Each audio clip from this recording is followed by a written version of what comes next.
নমস্কার বন্ধুরা, আরম্ভ হতে চলেছে আংশিক খণ্ডগ্রাস সূর্যগ্রহণ।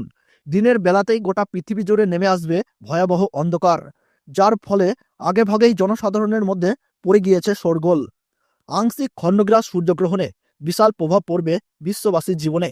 বিগত প্রায় 150 বছরের মধ্যে সবথেকে বড় ও বিরল মহাজাগতিক সূর্যগ্রহণ শুরু হচ্ছে। এই গ্রহণটির বিশেষত্ব রয়েছে অনেক বেশি, কারণ এই সূর্যগ্রহণটির স্থায়িত্বকাল 3 ঘন্টা 53 মিনিট, অর্থাৎ 4 ঘন্টার কাছাকাছি সময় ধরে চলতে থাকবে। মাঝে মধ্যেই বিশ্ববাসী নানা রকম মহাজাগতিক ঘটনার সাক্ষী থাকে, যার মধ্যে এই গ্রহণটি অনেক বেশি প্রভাবশালী। তো বন্ধুরা, ভারতবর্ষ ও বাংলাদেশের কোন কোন জায়গা থেকে দেখা যাবে এই গ্রহণটি, তার পাশাপাশি ভারতবর্ষ ও বাংলাদেশের সময় অনুযায়ী এই গ্রহণটি কখন শুরু হবে এবং কখন শেষ হবে, গ্রহণের মধ্য সময় কখন থাকছে, কতক্ষণ পর্যন্ত গ্রহণের প্রভাব, সূতককাল কখন থেকে শুরু হচ্ছে, গ্রহণের সময় কি কি নিয়ম কানুন আপনারা পালন করবেন, বিশেষ করে গর্ভবতী মহিলা ও শিশুরা এই সময়ে কি কি করবেন আর করবেন না। তো এই সমস্ত বিষয়কে কেন্দ্র করে বড় বড় জ্যোতিষবিদ তথা তাবর তাবর বিজ্ঞানীরা কি কি সতর্ক বার্তা জানিয়ে দিয়েছেন, তো তাই কিন্তু আমি আজকে আপনাদেরকে জানিয়ে দেব এই ভিডিওটির মাধ্যমে।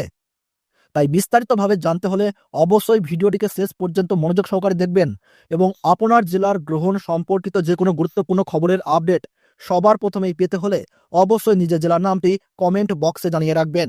ভিডিওটি ভালো লাগলে ছোট্ট একটি লাইক দিয়ে উৎসাহিত করবেন এবং চ্যানেলটিকে সাবস্ক্রাইব করে পাশে থাকা বেল বাটনটি অল করে রেখে দেবেন, যাতে পরবর্তী ভিডিওর আপডেট সবার প্রথমেই পেয়ে যেতে পারেন।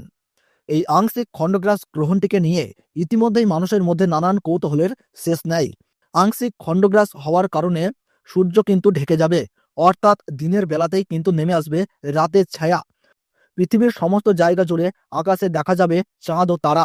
জ্যোতিষ শাস্ত্রের মতে এই আংশিক খণ্ডগ্রাস সূর্যগ্রহণে গর্ভবতী মায়েদের পাশাপাশি শিশুদের জীবনেও কিন্তু পড়বে ভয়ঙ্কর প্রভাব, এবং সেই প্রভাব থেকে বাঁচতে হলে সকলকেই কিন্তু নানা বিধিনিষেধ মেনে চলতে হবে। তার ওই পাশাপাশি আপনারা কিন্তু এই সময় কোনোভাবেই আতঙ্কিত হবেন না।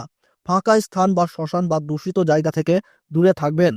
গ্রহণের সময় ছুরি, কাঁচি বা ধারালো কিছু জিনিস দিয়ে কোনো কিছু কাটাকাটি করবেন না। এই সময় কারোর সাথে মনোমালিন্য, ঝগড়া বা বিবাদে জড়াবেন না। নখ বা চুল কাটা থেকে বিরত থাকুন।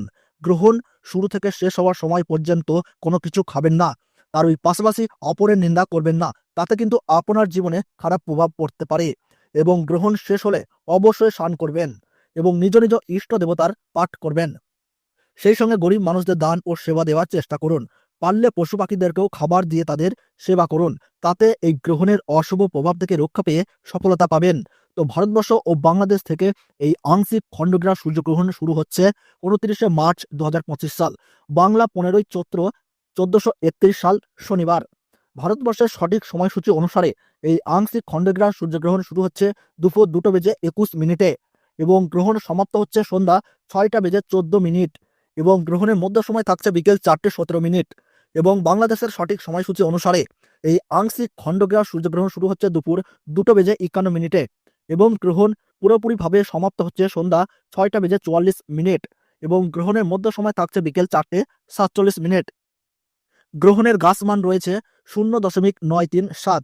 এই গ্রহণ ভারতবর্ষের কলকাতা, উত্তরবঙ্গ ও দক্ষিণবঙ্গ সহ সমস্ত জায়গা ও বাংলাদেশের ঢাকা, ময়মনসিংহ, রংপুর, ব্রাহ্মণবাড়িয়া, কুমিল্লা, খুলনা, বরিশাল, রাজশাহী, সিলাহাট সহ সমস্ত জায়গা থেকেই দেখা যাবে এবং আমেরিকা, আফ্রিকা, ইউরোপ ও রাশিয়ার উত্তরাঞ্চল থেকে দৃশ্যমান হবে। তো বন্ধুরা, ভিডিওটি ভালো লাগলে এবং গ্রহণ সম্পর্কে প্রতি মুহূর্তের গুরুত্বপূর্ণ সঠিক আপডেট পেতে হলে অবশ্যই ভিডিওটিকে একটি লাইক করবেন এবং চ্যানেলটি সাবস্ক্রাইব করে পাশে থাকা বেল বাটনটি অল করে রেখে দেবেন। তাহলে সকলে সুস্থ থাকুন, ভালো থাকুন, ধন্যবাদ।